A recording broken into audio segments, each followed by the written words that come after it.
I'm live. Am I live? This is great. Let's get Pepe in here, though. Everyone should see Pepe. It's my spirit animal. Um, well, this is my first stream, and I know that there's not going to be any people in here. I think I have like maybe one subscriber. But I'm just starting this out.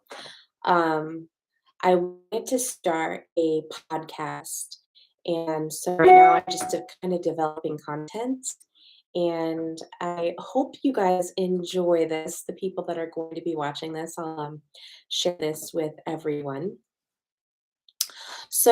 My name is Amelie, and I am getting into coaching. And coaching is where you share your experiences, you share your wisdom with people that are looking for something more in their life. And so I am here, and I've been thinking about starting my own podcast for a long time now.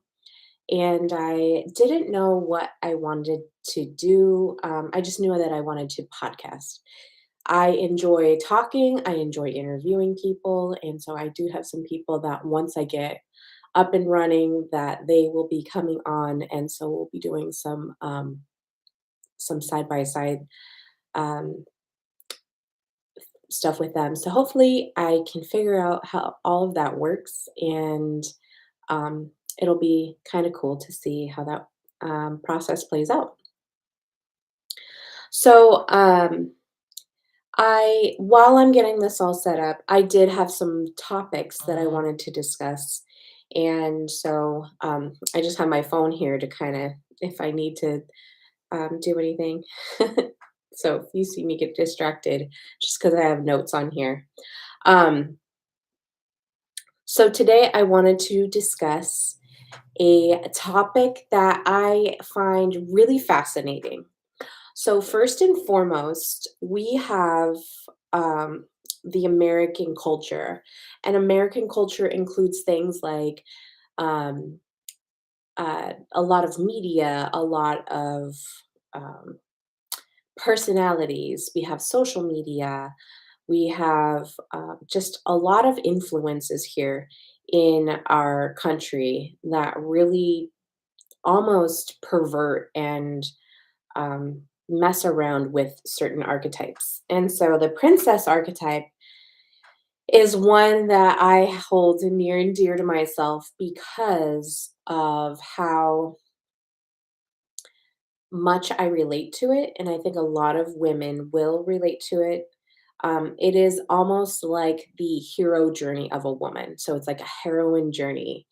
And I'm not like, I don't have a huge background in psychology or anything like that, but I've done a lot of research in it. But I'm just not an expert. So just kind of consider that. Um, anyways, as we're looking at what a princess really stands for, the first thing that I think we think about is the princess movies by Disney. So Disney made all these movies about princesses, and maybe back in the day it was really wholesome, but now it's kind of gotten to be um, maybe a little bit like where instead of being um, a princess that moves into her queendom, there's almost this like tyrannical side of the princess. And I, I was like, because people would call me a princess just because I'm very particular about how I like things, and um, you want to be served as a princess. You want to be served in a way that you appreciate. And one of my notes says this about the transformation of the princess over this. But one of my favorite books, and I encourage little girls to read this. So when you read the book, consider having your teenager or maybe a preteen if they're like a little bit more advanced 11, 12 years old. Just kind of consider their maturation their maturity levels because it does contain a little bit of violence. It is a little bit haunting because it is about an orphan girl. And the same, if you watch the movie, there was a 1995 movie that was made. It was one of my favorite movies. If you watch that movie as well, just kind of consider that there is some. It was a 1995 movie that was made. It was one of my favorite movies. If you watch that movie as well, just kind of consider that there is some violence that might be disturbing to children younger than 13. So, anyhow, as I listen to that, I probably listen to it at least 2 or 3 times a year. And the reason why I love this movie and the reason why situations arise when I need to listen to the story again. Um, so the book is called Little Princess. It's by Francis Hodgson Burnett, and it was um, I think it was written in the 1800s. I don't even remember, but it was written with a um, it was just really well written, in my opinion. So it starts off with Sarah Crew. She's 7 years old. She's born in India, born and raised. Her mother died when she was born. So her father is raising her. At the age of 7, they start looking at maybe we should take you from India, take you to England, where you could be, or maybe not necessarily England, but take you to get trained in one of the etiquette schools. And her father's an officer, and he's very wealthy. And when she lives in India, she kind of has all this. It's a different vibe in India. So she has like a maharaja that takes care of her, and she's got servants that kind of take care of all the day to days. And she simply hangs out with her father, and she loves learning and reading. So she goes to her new school, which is Mrs. Minchin's school for girls. It's an all girls school. And so she goes there, and it's basically like she is the wealthiest girl that's there. She's the most well dressed. Her father dotes on her. And so she's got this incredible love from her father. And so she was there for up until age 11, and she, I think, rarely saw her father. He would write her all the time. But when she turns 11, she finds out that her father has died. She's left with no money. And so she is basically gone from this very wealthy young lady to basically nothing in one day on her 11th birthday.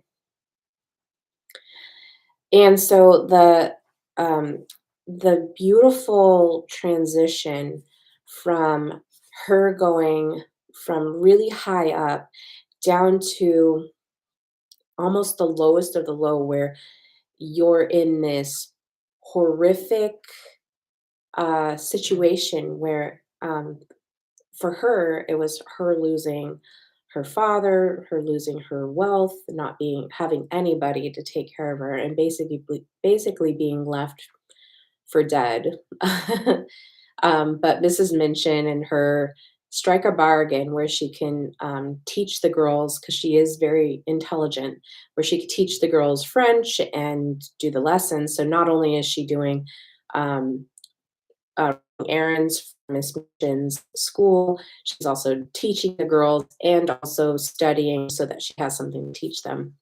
So she's basically a servant. So she goes from basically a princess to a servant.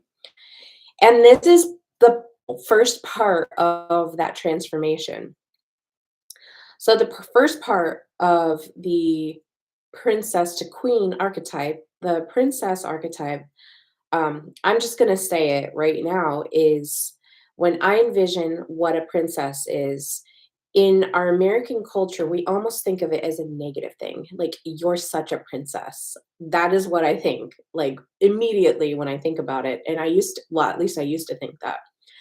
And there came a point in time when somebody called me a princess. Like, it was kind of flippant. They said, because I was ordering coffee and I was in the South, it was very different. I'm from the Northwest where coffee is like prevalent. We have coffee shops all over the place. But I went to a coffee shop. I was ordering a coffee and I wanted it half sweet, and so it wasn't as sweet. And but I still wanted it the way that I wanted it. So here I am. I'm trying to explain it to the lady, and my friend turns over and hands me my coffee, and she's like, "Here's your princess coffee."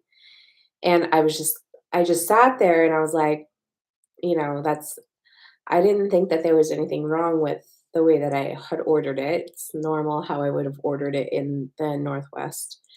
And so I sat there. I'll tell you a story. So I sat there, and so we're in the car, and so we take off, and we're probably about 5 minutes away. And I hadn't said anything. I was just like kind of sitting in my own, like, smiling, didn't really, like, take offense to it. I was just like, "Oh, okay, that's just how she is," or whatever. And she looks down to go grab her coffee, and she forgot it.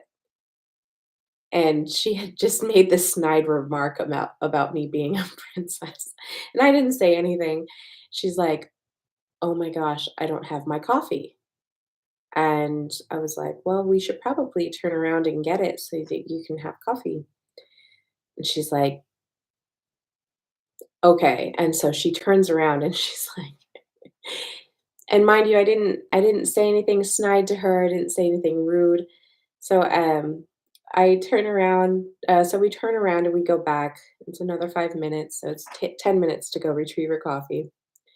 So we turn around and, she goes and gets her coffee, and she says to me, It's not it doesn't it's not passing me that I said that comment to you about a princess coffee, and now here I am kind of being a princess and going back and getting my coffee." And I just kinda shrugged my shoulders and laughed because, um, instead of me sitting there and saying, "How dare you call me a princess? Why are you coming at me?" I just sat in love and grace in that moment and just smiled because I was just like, "Well, I don't see anything wrong with the way that I behaved because, I want if I'm gonna pay for something, I want it to be something that I want." And so, when I think of princesses, I think of women who think of others and who put others first and just really have a big heart to serving their community or their people. And so my ideal of what a princess is standing in grace and love despite whatever the situation is, and not being nasty and just being very loving and as much as possible, and maintaining proper um, kind of stoicism about your position. And um, so as we look at what happens with Sarah and her 11th birthday and finding out all this devastating information, she's basically hit rock bottom. Like, she's never been in this situation before, and that's one of the first things that happens in as we're transforming from a princess to the queen. Um, so one of the things that does happen is that we fall as women will fall into this rock bottom pit of despair moment where we almost have to decide if we're going to give up or if we're going to continue on. And it's really difficult to transmute this sometimes. It's really difficult to kind of get over that next level. Somebody's being really noisy out there. Getting to the next level of um, the journey, this heroine journey that you're on. So we talked about the hero's journey, and we can talk about that a little bit more. You can put it in the comments, we could discuss it. But a hero's journey is basically like, a guy going out and basically learning a lot about himself in that hero's journey. So the heroine's journey is not much different. It's just for women, or anybody who really identifies with that princess archetype. Um, so in this stage, she didn't cry very much. I think she probably teared up. She was very strong. She's very practical. She was already a solemn young lady and just kind of saw things for how they were. It wasn't fantasy. Like, she did have a lot of fantasy, but it wasn't like, she didn't have that practical knowledge as well. Um, she was very instructed in literature, and so, as I look at a princess, this is how a princess is. She's very knowledgeable about serving her queendom or her kingdom. So as we move through hardships that happen, um, despair, rock bottom, dark night of the soul, anything that you can think of, we're experiencing emotions as women. And so, as we run through these emotions, it's important to actually sit in them and to listen to how that is resonating with you so that you can transmute this into a positive experience. So, if you have to cry, cry. And don't be ashamed of crying. Don't tell yourself, "I don't I don't wanna cry," or, "I don't wanna feel hurt," or, "I don't want to, feel this pain," and then instead of using this experience that is before you to elevate yourself, use this experience to, avoid who you are and go back into your old patterns, because we're here for whatever reason. Part of our experience here on this earth is to transmute these things, to take what it is, elevate it, and go to the next level. And the beautiful thing about going to the next level is that you suddenly are like a beacon of hope for somebody that was where you were.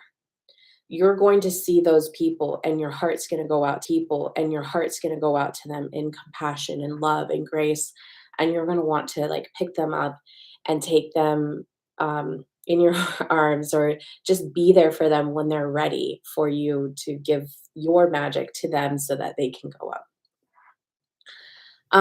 What's the other things, as you're really starting in this transformation? um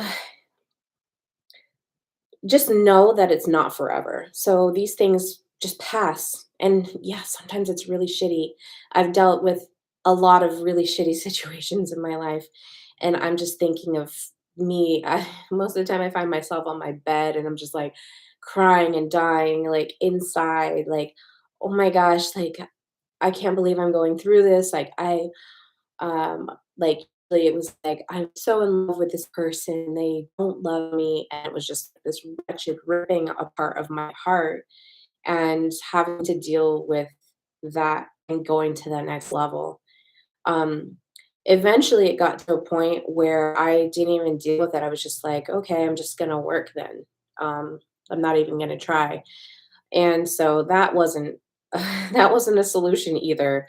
So what I say when I say don't go back to your old life, don't go back to where you're not facing your challenges. Don't go back to where, um, you're just kind of trudging along in life, because it's very fruitless and it won't be as satisfying as having that courage to go through these processes.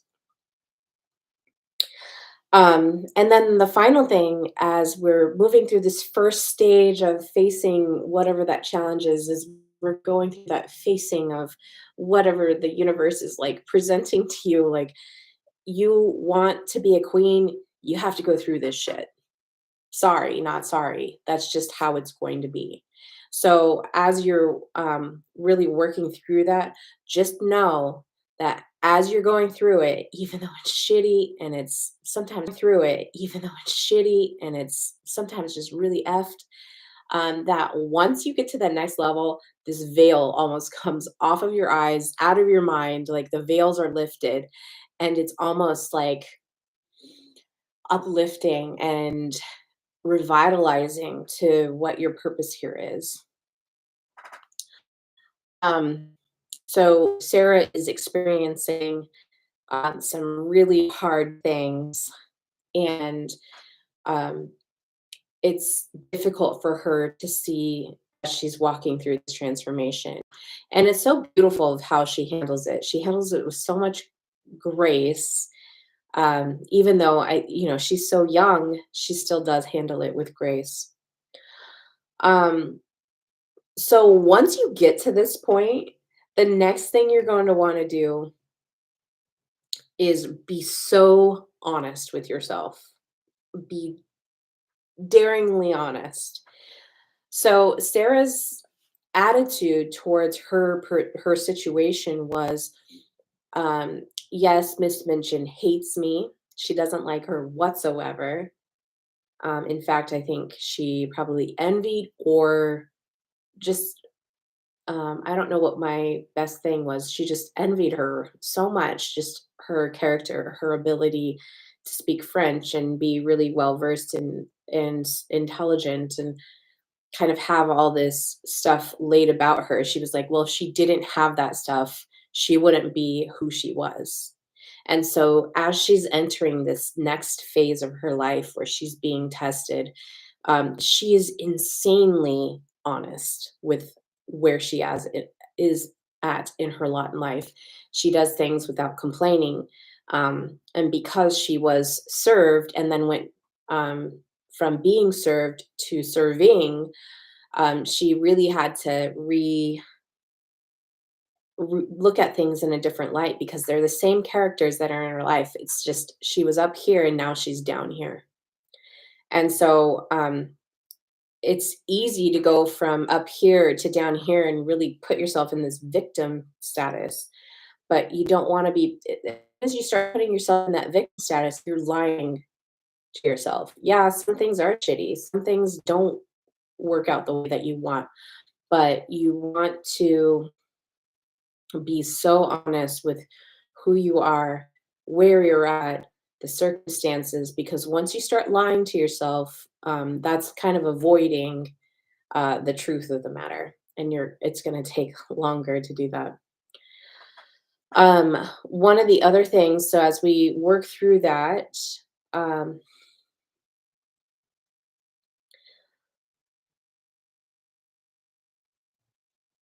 um, once we start working through that, being honest with yourself, it's really just looking at everything that's in your life. So I'll give you guys an example. When 2019 came around, there were a few circumstances that happened in my life that I had to be so brutally honest with where I was. So I was basically avoiding my personal, like emotional responsibilities. And I had to kind of, it wasn't even I had to. I was faced with just being really overworked. I sat in my car and I started crying. I had just worked 60 hours in a week and I just sat in my car, held my steering wheel, and I was just looking out. It was dark.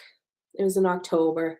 It was nighttime, like 6:30 at night, and I'm sitting there and in my car and I'm just tears are just welling and I'm like just crying and screaming like what the fuck? Like, why am I what is going on? What am I doing with my life?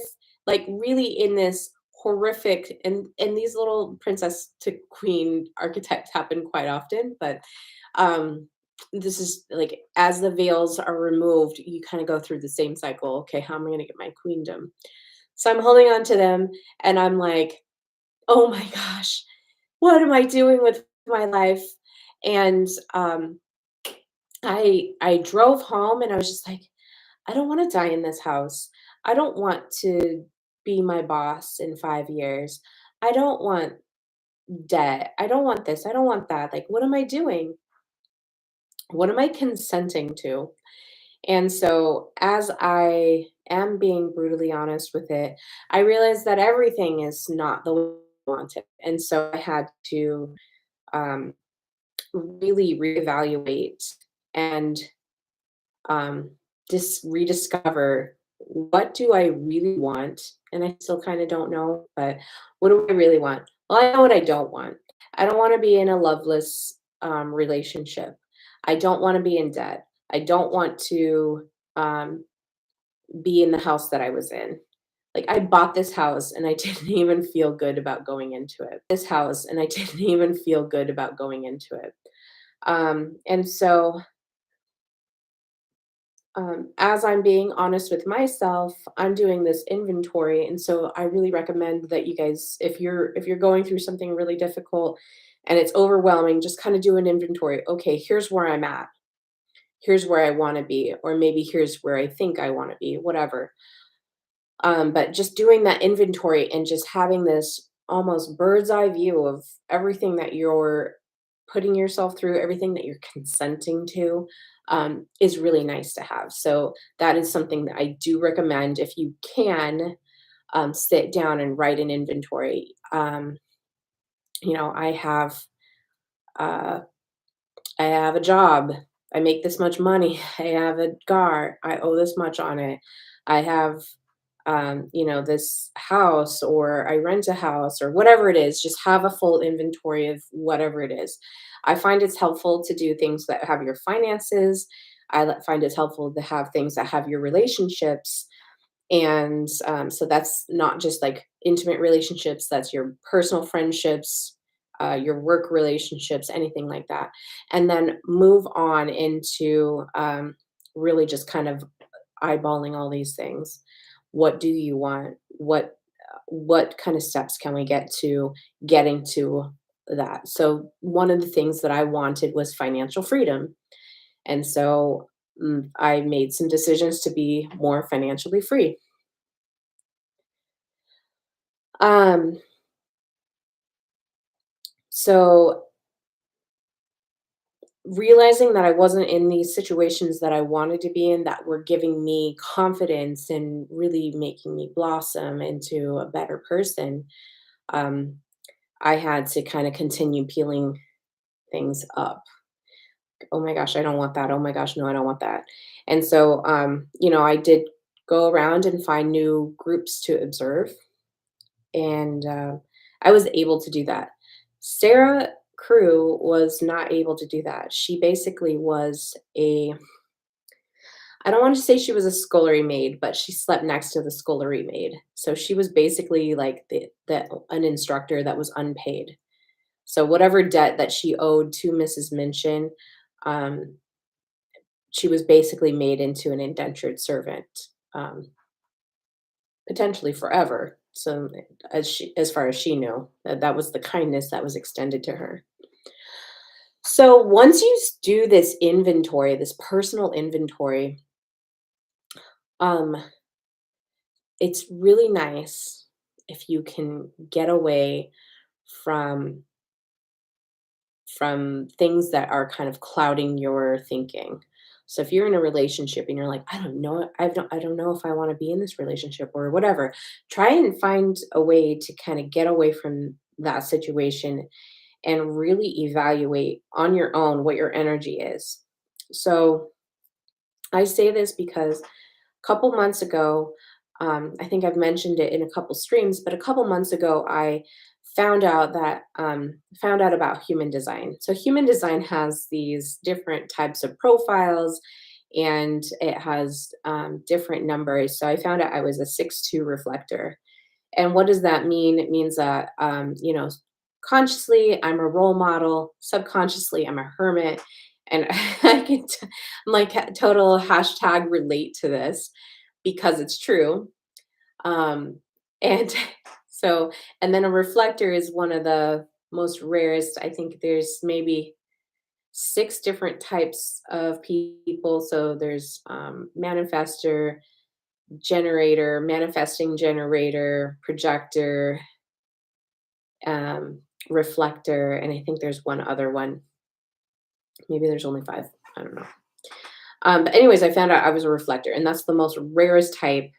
And I'm like, oh my gosh. Now, not only, and I cried twice, not only am I like, do I already feel different from people, but now it's like almost confirmed that I'm different from people. And then how do I relate to people? I just want to I want to fit in. How do I fit into my community? How do I fit in to something that is going to be rewarding and healthy and stable for me? But I know that we once we find out more about ourselves, when I found out that I was a 6 true reflector, I was like, oh, okay.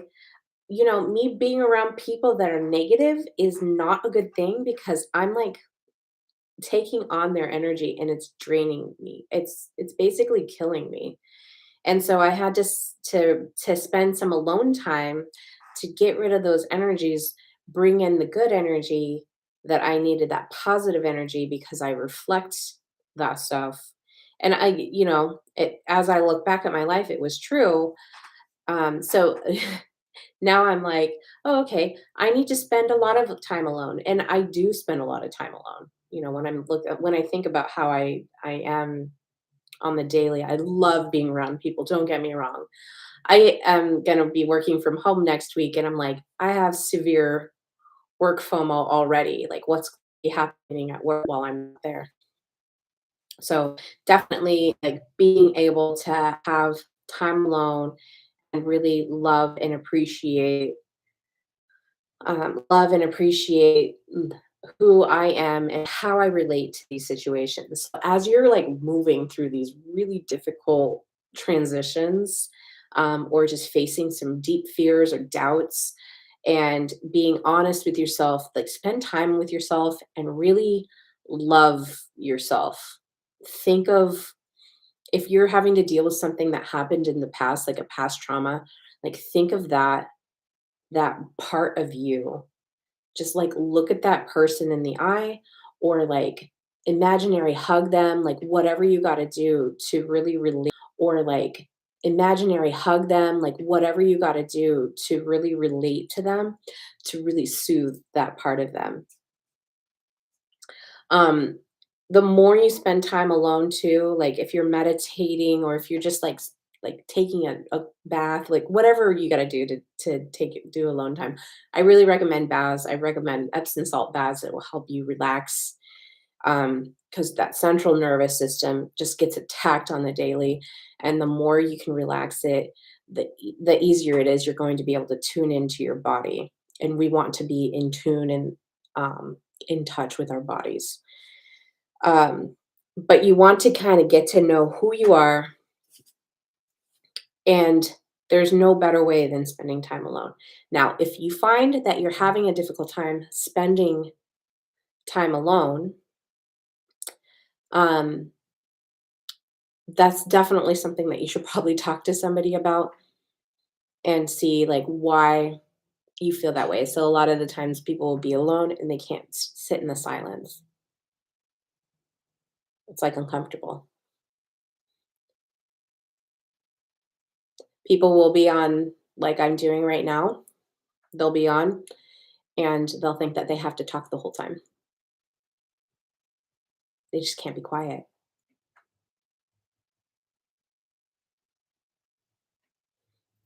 And I don't know if it's because of the way that they were brought up in their house. I mean, it could be a multitude of things, but, definitely sitting in silence is sometimes really important for you to kinda just get rid of some negative energy. This doesn't mean watching movies, sitting on your phone, doesn't mean, um, texting your friends, like, just sit with yourself quietly and, sometimes you can maybe put on music, but I would recommend not doing that if you're dealing with some really deep things because it might, get in the way for you. Um, and really sit in your feelings. So if you're crying, like really think if you got a journal, like journal it out. Write it down. If you've got to yell at God, do that. If you've got to do like whatever it is that you need to do, you'll know what you're needing to do. Just do it. If you got to scream in your pillow, if you got to scream at the sky, if you got to howl at the moon, um, if you have to like dance, if you have to like shake your body, like whatever you got to do, definitely do that. And really think of the things that are making you uncomfortable. If you're sitting in silence and you're uncomfortable, like really think like, why am I uncomfortable? Why does this make me uncomfortable? What is coming up? What is coming up that is holding me back from being in my own comfort? Um, and so Sarah got to spend a lot of time alone, um, being really disconnected from the ladies that she was with for, a number of years. She was like, everyone looked up to her and they even called her Princess Sarah. So she got to spend a lot of time alone. She would go up into the attic where her bed was, and she would look out the window and she would create these beautiful worlds of things that were happening or just watch the sunsets. And, she made friends with the animals. She had a pet rat that was not a pet rat, but a rat that she named, and she kind of gave a little background because she was very creative. So had spent time alone.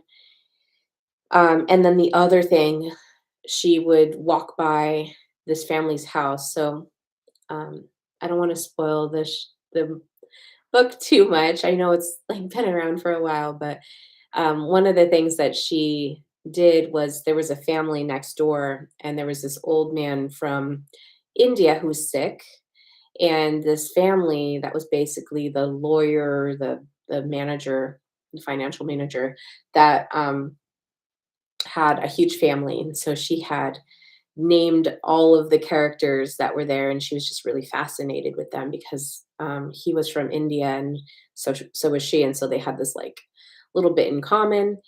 Um, and then the other thing that she did is um, when things got really hard and she was starving and like or very very hungry and starving, she was like would really like put in her mind what would a princess do. Even though she wasn't in a princess situation, she was in a princess mindset. So instead of being rough or rude or anything like that, she would tell the cook, "Yes, cook, um, and if you please, cook, do you mind, cook?" She was still courteous and loving and graceful to the people around her. And so when she's spending her time alone, she's really thinking like, "Oh, it's so easy. I just wanna go off on this person." And then she would stop herself. "No, you're not gonna do that. That's not what a princess would do." And one of her favorite books was, the French Revolution, and so she would think about how those, prisoners in the Bastille would be, kings and queens that are sitting in there or princesses, and they're having to kind of maintain their own, um, they're trying to have it to maintain themselves well. And so just really being in touch with she was able to be in touch not only with her mind but with her heart and still be in love, still be in grace, still be in that beauty and still hold herself up even though she was a servant, still hold herself up to be a princess.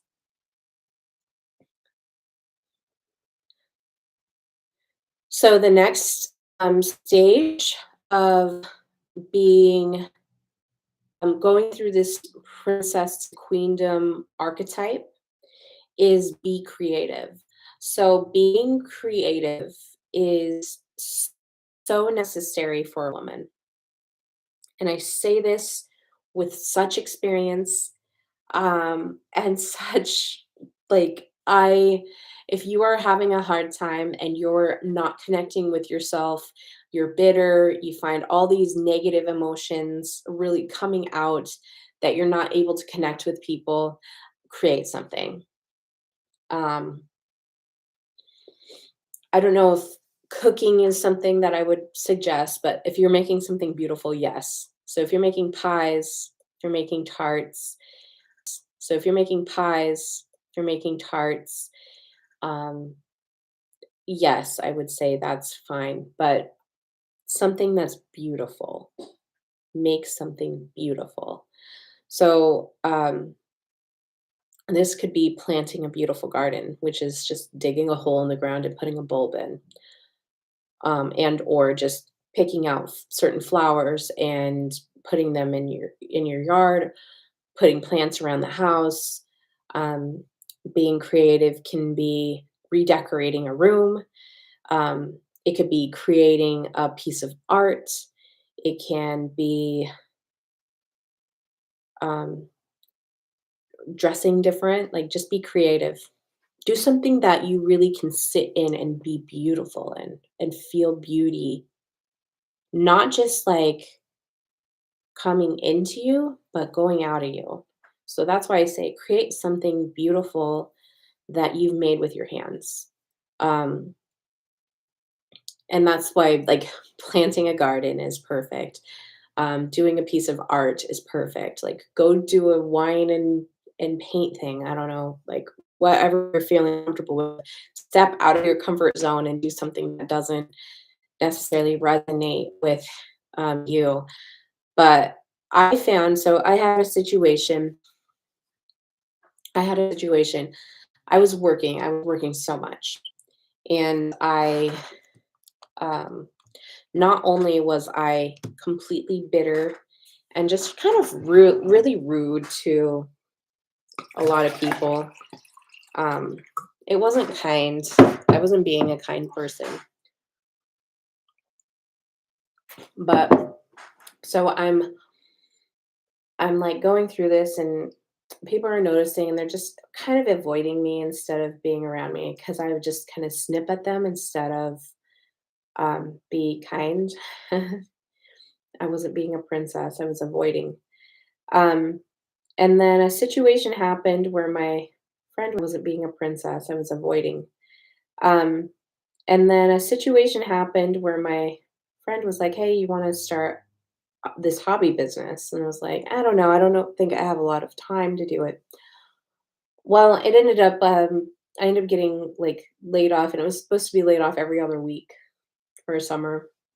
And I was like, well, I'm gonna have some time, so I may as well just come out and I'll do it or whatever."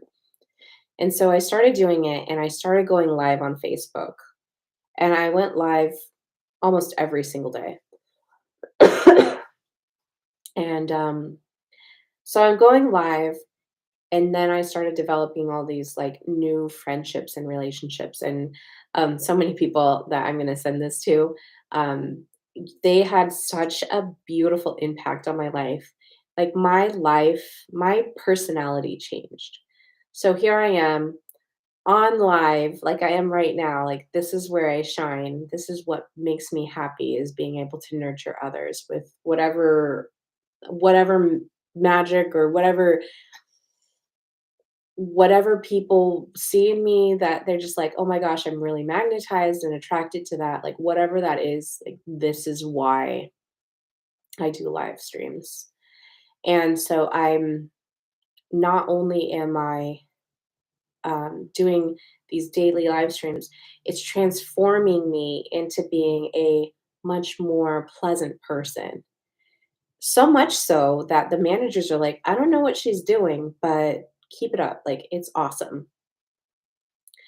So I really encourage you that if you start something creative, just really get into it and really find your happy place in it, and you'll start to see where you'll transform. So I went from really bitter, and now I'm like so full of love and compassion and grace. And so when people kind of come up to me and they're rude, like with the coffee incident, I'm able to kind of sit in my own and not be swayed by their opinion, not be swayed too much by what they're saying to me, and just kind of take it in. Oh, okay. I'm sorry that you see me that way, but I don't resonate with that, and let it out. Okay. You think I'm this way? Well, I don't see myself that way. So that's your perception, and maybe there's something with your projection of yourself that you're trying to put on me, when it's really something inside yourself that is messing with you. Um,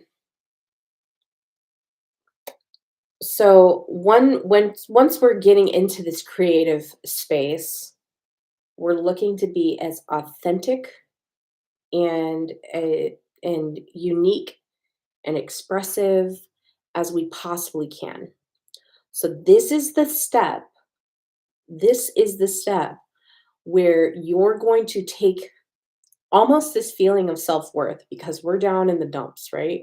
We're not worth our weight in gold. We're not worth a lot in that low state.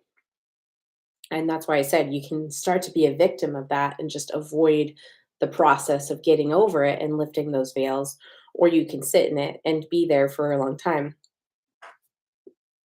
and not grow and be who you are.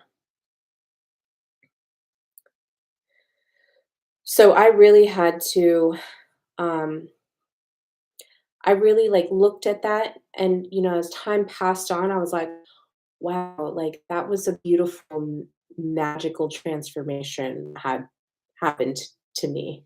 Like I didn't even expect it. It just kind of happened.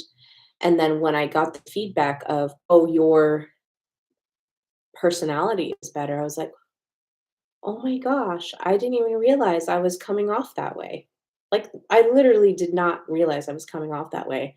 And it was just as I started doing these live streams and being creative and creating this beautiful art, um, where I was expressing myself, so much so that I like repainted my house. I went from this really drab, like cold house, and I changed it to where it was warm and more feminine, and um, something that just really resonated inside of me.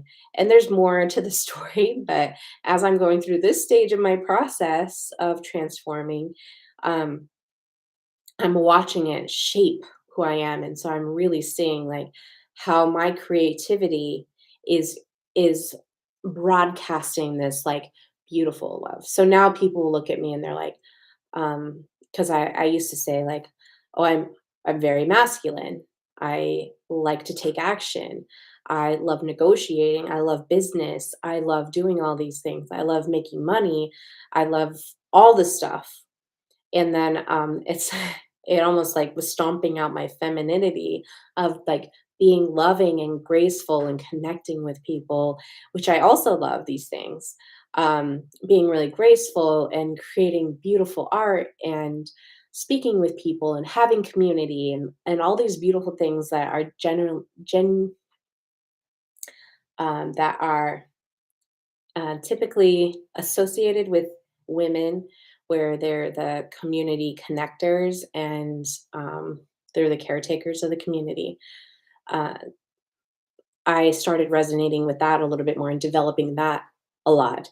But I went from really extreme masculine to really extreme feminine. And I don't recommend this part of the process. And if you, I'll probably do a stream on it, because I think it's so important that women understand like what happened. Because as I was going around and talking to women as I'm going through this process, I'm like, just be really careful about going from extreme masculine, or you're taking care of stuff, you're the breadwinner, you're the one that makes all the decisions, to being really feminine and not doing all those things and like being on this other side. It's like pendulum swung this way, and then all of a sudden it's like difficult to process life. So um, I find it's really important now to be really centered, and I'll talk about that in another YouTube stream. I'll do another podcast on like that centered being. So, but continuing on with our process, um, when you are able to be creative and you're tending to that creativity, it almost gives you something to pull from. So, being creative, anybody can be creative, and it is a feminine trait um, where a woman, like a man gives a woman a house and she makes it a home. A man gives a woman his seed and she gives him a baby.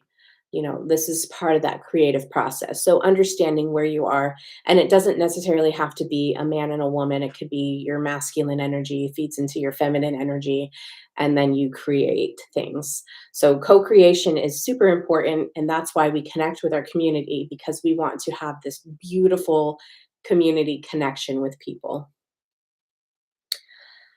Um, and this will help you to feel really grounded, really centered. It will give you something as a foundation that you can start, because once you have that solid foundation, then you can start exploring new things. Because you'll start exploring new things and then you'll kind of pull back. You start exploring new things and then you'll pull back again.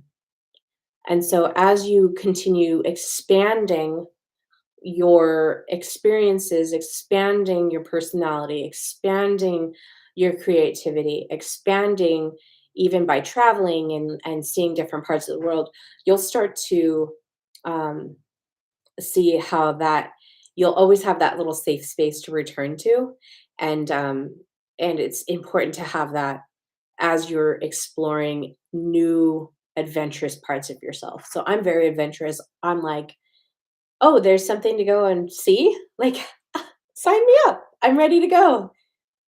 I just packed my bag. I don't need a lot. I'm ready to go. I don't need to carry a lot." And that's such a great thing for people like me that are very adventurous. Some people are not that way, and that's fine, but we can still be adventurous in our souls. We can be adventurous in our emotions. We can be adventurous in our mental faculties. But just having that sense of adventurism in some way is a nice thing, and I just love traveling. It teaches you a lot about yourself. So if you've never traveled and you're uncomfortable with it or you're afraid of it, I highly recommend just going somewhere new and experiencing it, even if it's close by, like a 30-minute or hour drive to someplace new that you've never experienced, never been to. Um, that's a great way to learn about yourself. And this is that's part of your creativity. But yes, creating a beautiful space, making your room beautiful so that when you go in it, you feel energized or at least neutralized from the day to day activities that we get through. Um, Sarah Crowe is extremely creative. She can tell stories and captivate an audience with her stories, with her words. And it's because of all the stories that she had read in her life that she's able to say, "Oh, well, here's a story that I can tell you," and just paint this beautiful picture, paint a beautiful experience for people that they're just like, "I'm so captivated by you. Like, I can't stop listening." And there were girls that were jealous of her, but um, now that you've now that you've kind of worked through a lot of these problems, or worked through this problem, and you're working on lifting the veil, you're working on sitting in your emotions, you're working on sitting alone and being creative in your space to create a beautiful space. Then you're going to want to listen to what your where your heart is taking you. And so Sarah's way of dealing with the loss of her estate to say, for lack of a better word, was to create, like I told you before, create this beautiful world and with her with the family next door, and just really have this like captivating thing that just was always a part of her. And a part of that is also she would think of others even before herself. So there was a situation near the end of the book where I don't want to ruin it too much for you, so I'll tell you, but into it. It's on YouTube. It's a beautiful story. If you guys want me to, I'll try and post it in the thing or in the description in this episode. I really recommend you listen to it. It's 6.5 hours. It's the most wonderful story. Um, so once you've like really sat in this, then you start to really gain your voice of, I don't want that, I want this. And so part of that princess archetype is not just being um, asking for things that you want, but it's not doing it in a it's not doing this like Disney princess nasty way. It's asking for things that you want people to give you. It's really sitting in that, because as women, as a feminine energy, as women, as queens, as princesses, we want to be receiving. We want to receive the gifts. We want to receive the love. We want to receive the community. We want to be there for them. We're wanting the man to give us something that we can make it something beautiful and return it. Like, give me something beautiful so I can create some beauty. Let me give you something, but you have to give me something.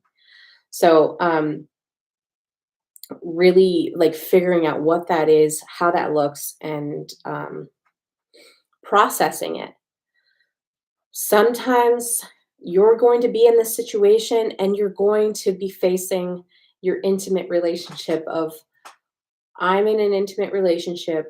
I have this boyfriend and this is a hypothetical situation. I have this boyfriend. There's things I like about the situation. There's lots of things I don't like about the situation. And it really is like sometimes you have to like let that go. And it's really hard to sever that, especially if you have a soul tie connection. And the soul tie connection is where you're just like really into that person's almost the only person you can see.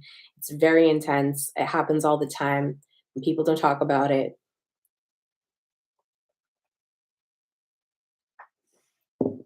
But your heart is going to show you where you need to be. And so part of this is like, whew, instead of sitting in the shoulda, woulda, couldas, you're sitting in the, I'm actually going to be taking action. I'm going to be cutting this relationship off. I'm going to be making a boundary where I'm not going to be um, led astray. I'm not going to be continuing down this path that's not serving me. And as a princess and as a queen, we want our subjects to serve us. Even the king should be taking care of his queen. And then finally, stepping into your power. And I won't ruin the book because I really encourage you guys to listen to the story if this heroine journey speaks to you. Um, but the next one is being in your power. And so, what does this look like? So, being in your power as a woman is having self worth, self confidence, um, being comfortable with self expression, not being afraid to show who you are to the people around you. It's being able to be yourself and not feel any shame whatsoever in that, not have any fear of what others are thinking of you, not having a doubt that maybe you shouldn't be behaving this way. It's really just being authentically yourself and without fear, without doubt. How has this transformed my life? Um, this has transformed my life so much because As I'm getting more, I'm doing a lot more focus on my inward work. So I'm really focusing on cleaning up whatever is inside my emotional meat suit because I feel it's blocking me from going to the next level. That there's these things that are holding me back that kind of hold me back down to earth when I want to fly in the sky. And so um, this is a step of really aligning with your purpose or sovereignty of yourself and really not like I'm a people pleaser, and I think a lot of women who experience issues with their fathers, either not being there, being completely absent altogether, working a lot. I think a lot of women, or even I'll say it right now, women that are men, that fathers that go on tour, or husbands that go on tour, like it really does have a lot to do with the fathers, but having men being gone from your life and not representing that masculine earthly energy, like that earthly masculine in our physical natural realm, not having that. And I think it really messes with the woman's psyche as far as like having these really solid boundaries, really really kind of altering the way that just a woman in her sovereignty, in her power, in her um, wisdom and beauty would be showcasing herself. Um, those are things that you kind of have to address before you get to this like power spot. Um, the way that confidence, as I'm like really deep down focusing on these things, the way that confidence, self assurance, self love, self respect has transformed my life is amazing. I can't, I don't even know how to describe it, how wonderful it is to be comfortable with who I am and not like think, oh, I don't look this way, and so nobody's going to find me beautiful. I am beautiful.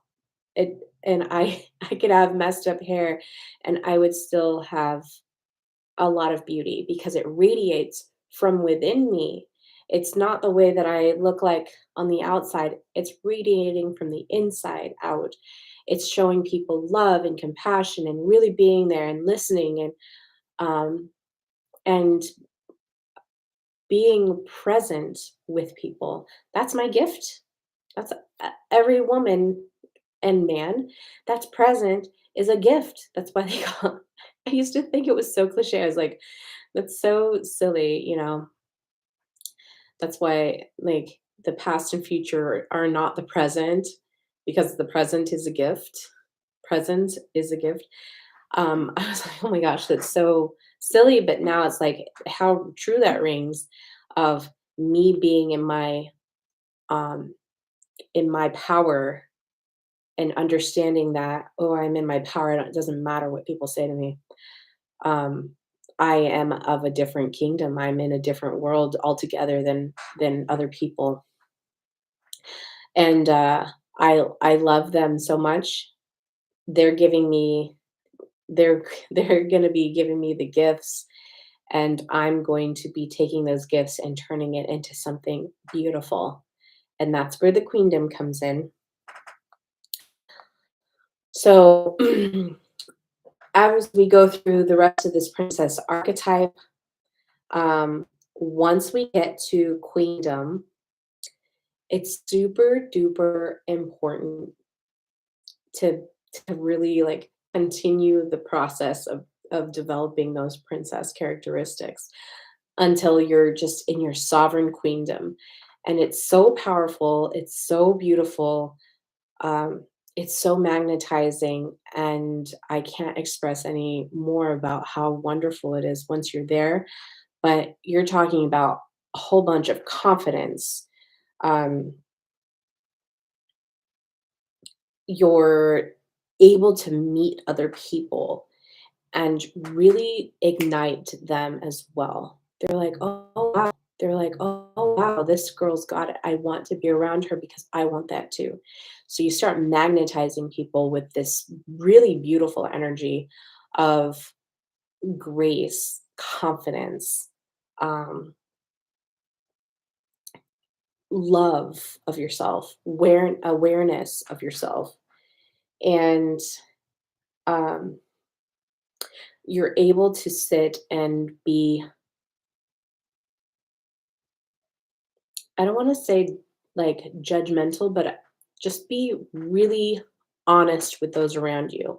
Instead of not putting up a boundary, instead of not standing up for what is right, those are the things that you do.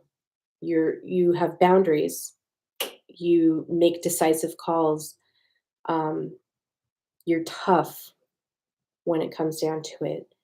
And these things are all okay. It's not you're tough all the time, and so you're always having this wall up of, nope, none of it. Um, you're still open, you're still loving, but, when it comes to things that you don't like or things that are in your, um, sphere of awareness, you're like, "Nope, I don't like that. I'm not going to be around it." So you're not going to sit in a relationship, for those of you women that are, looking at relationships and are really evaluating what relationships you're in, you're not saying, "Oh, I can't do this because he'll leave me because I think this." That doesn't even occur. Like, you're just in you're honoring who you are, what you like, and you're being very tough on what you're going to let into your queendom. So, what is a queendom? So, it's a queen's dominion. A kingdom is a king's dominion. It means you have responsibility and control over your dominion, and your body is your temple of your dominion. So, once you start to really become aware, that's why all these steps are so important to really sit and get through these steps. Once you get to this place of where you can have your queendom or your queen's dominion, and you're really taking charge over your body. You're aware of your body, and you're aware of how your body impacts others. So a lot of the times I'm like, I'm so like, I'll be in a situation talking with people. I'm like, I really don't care what these people think about me. Obviously, it's great. It's like awesome if these people will love and appreciate who I am. But if they don't like the way that I talk, if they don't like the way that I act, if they don't like that, they can just not be around me. Um, and I don't know if this has to do with being a role model, hermit, reflector, because that role model really like hermit, reflector, because that role model really like comes out. Um, being in your queendom, you're serving as an example to others of how they can be in their dominion, of taking care of their innards, their outards, being creative, loving, showing people acts of service, all that stuff. That's why I started getting into coaching. Is it's important for people to have these acts of service. So as a queen in my queendom, I'm sitting in my confidence that I'm enough, that I'm beautiful, that I'm worth it, um, and I'm ready to be an example or teach others or really observe and show people that I see them. A princess is not somebody who's just self absorbed. Um, in fact, those kind of characteristics really are a turnoff to me of thinking, like, oh, okay, they're not going to like me if this, they're not going to like if that.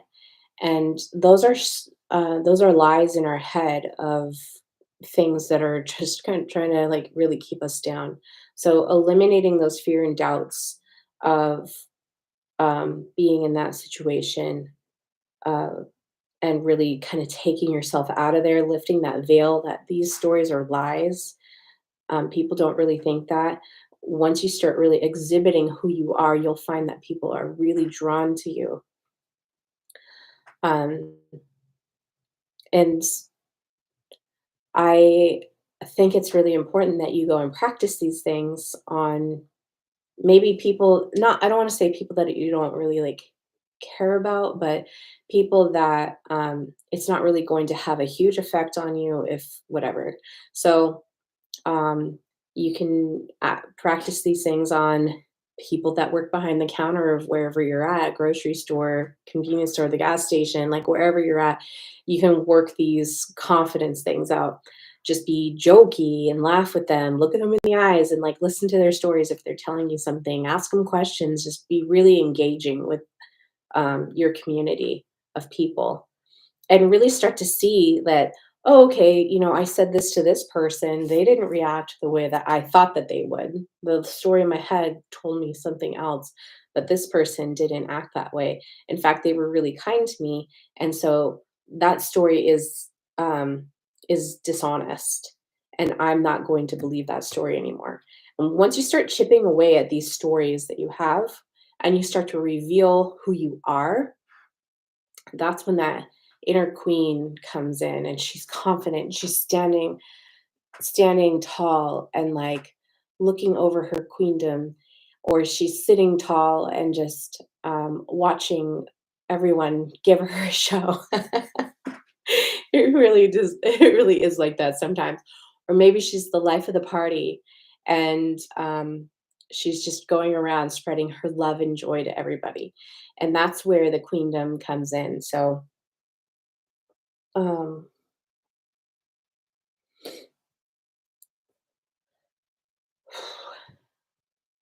once you get to this space of where you have this confidence and awareness, you're going to heal others. They're going to be in your energy field. You don't even have to do much of anything, but they're going to be healed on a certain scale. Whether it's them becoming aware of themselves, comparing themselves to you, um, you're going to find this to be very nurturing to others. They're going to want to be around your energy to get that almost activation of just being in your presence. They're going to enjoy the experience that they have with you. And um, it's it's important to remember where you came from though. 'Cause remember, this started as the dark night of the soul. It started as a rock bottom or a despair situation. And so, as you're going through this process, and once you get to that queendom stage where now you have the crown on your head and you're ready to go serve your community, it's important to remember that this all started when you took that daring step to face the deepest fears that you have, um, and to know, like, once you get to that space too, you'll start to look around and you'll see all the hurting people everywhere, and you're going to want to have compassion for them. You want to heal them, and it really starts with being able to have that foundation within. We talked about that foundation, but having that foundation within to really starts with being able to have that foundation within. We talked about that foundation, but having that foundation within to really transform and blossom into that queen that you are, and to use that new energy that you have to heal others who are in that same similar position, or maybe they're in a different position that you've been through in the past, and now you're able to like comfort them on a certain level. And this doesn't mean that you go and you interject yourself into, oh, I need to tell you how to be. You're going to wait for a time to approach them. I can think of so many situations where, as I look back, I'm like, man, I really wish that somebody would have come and slapped the shit out of me and woke me up so that I could already be ascended sooner. I wasn't ready then. I wasn't ready to come out of that yet. And doesn't matter how many people would have talked to me, I wouldn't have heard it. So it's so important that you spread your message, you be in your good energy, and then you'll start to see people come into it and then ask you questions. They'll present, and then you can say, "Would you like me to work with you?" In which they'll consent to it. You need to have their consent, and I wouldn't have consented before I was ready. And then once I was ready, I was like, okay, now I'm ready to do this. I'm ready to face my darkest demons, show them to me. What are they? That so that I can see them, work in it, transmute it. What are they? Who is going to show this to me? So the people that I go out and meet, I'm like, okay, I'm trying to find the people that are really kind of retching at my soul and like really putting me off to find out what is it about that person that is making me feel this way. So this is true across the board. So this is true across the board. Any person that you encounter that you find have characteristics that internally bug the shit out of you, that you're not able to sit and look at them with compassion, with love, with joy and grace. You're not able to sit there and not judge them. Then that's a pinpoint. Okay, what is it about this situation that I'm feeling this way? And you'll start to feel those low vibration emotions. What about this situation? And eventually it starts to get real lighter and lighter. It's like easier. You're like, oh, okay. Well, now I can transmute that. Um,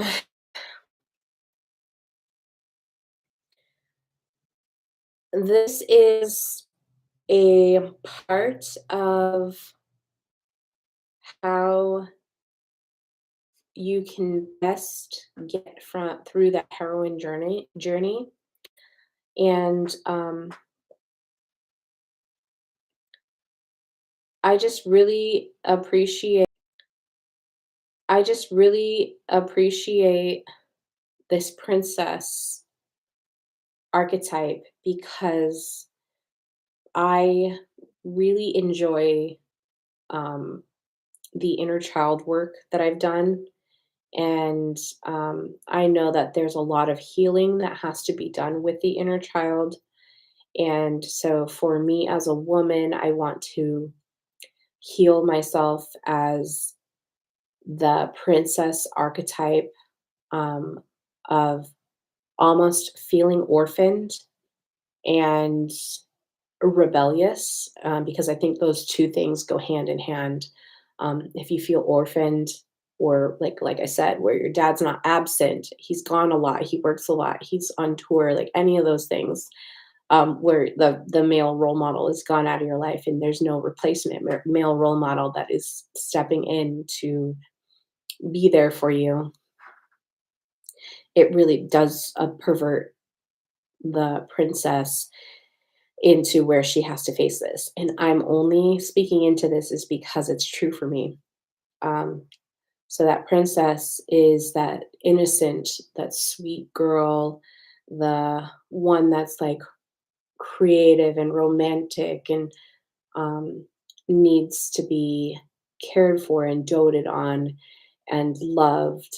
And for whatever reason, when she doesn't get that, it can turn into this different archetype of the orphan slash rebel.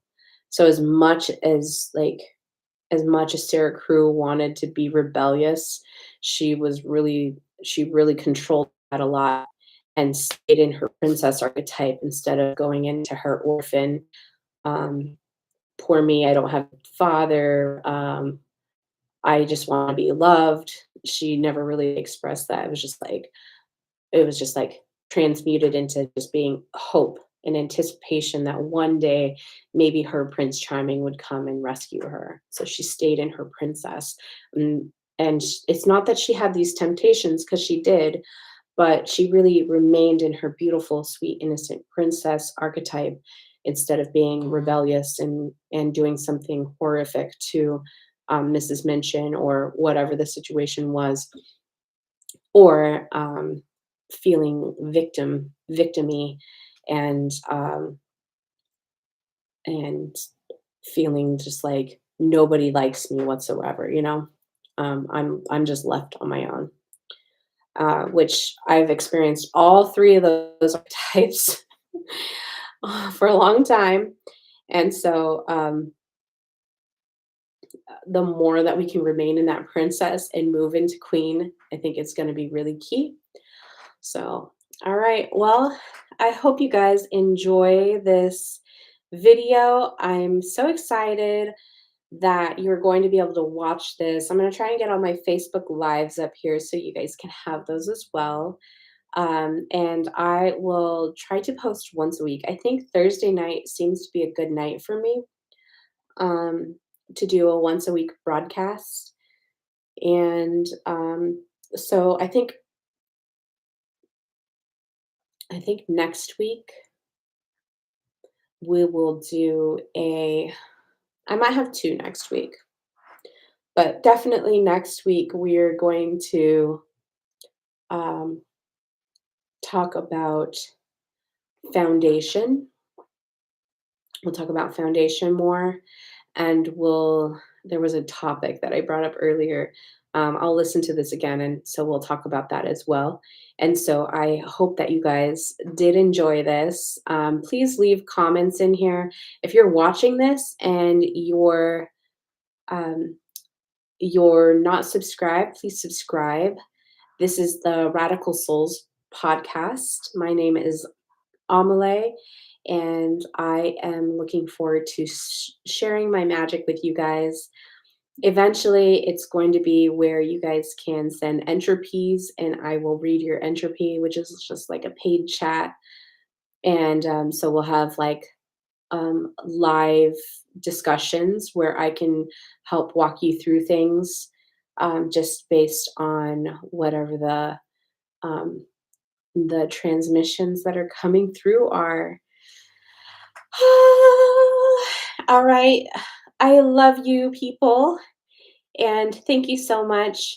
I hope you enjoyed this message and that it is a joy and a peace in your life, that it answers so many questions or just ignites something in your soul that makes you want to open up and be something more than you are, because that is why I started the podcast and why I will continue serving my community as best as I can. So, cheers, guys.